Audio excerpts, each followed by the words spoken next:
রাজধানীর পল্লবীতে শিশু রামেসা আক্তারকে ধর্ষণের পর হত্যার ঘটনায় দায়ের করা মামলার রায়ের জন্য আগামী ৭ জুন দিন ধার্য করেছেন আদালত।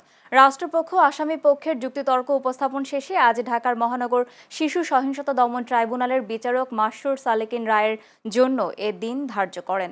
এর আগে সকাল ৯টার দিকে প্রধান আসামি সোহেল রানা ও তার স্ত্রী স্বপ্না আক্তারকে কারাগার থেকে আদালতে এনে হাজতখানায় রাখা হয়। বেলা ১১টা ২০ মিনিটে সোহেল রানাকে এবং ১১টা ৩৮ মিনিটে স্বপ্না আক্তারকে ট্রাইব্যুনালের এজলাসে হাজির করা হয়।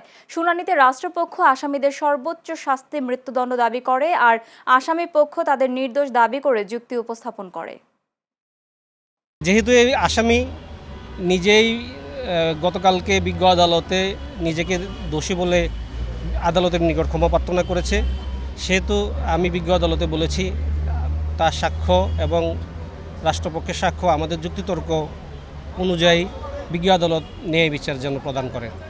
আদালতের নিকট দুইজনেরই সিভিয়ার পানিশমেন্ট চেয়েছি আমরা, এবং আমরা আশা করি মাননীয় ট্রাইব্যুনাল আমাদের উপস্থাপিত সকল সাক্ষীর সাক্ষ্যের নিরিখে তার স্বীয় বিবেচনায় যথোপযুক্ত শাস্তিমূলক বা শাস্তি প্রদান করে ন্যায় বিচারের স্বার্থে দৃষ্টান্তমূলক রায় প্রদান করবেন।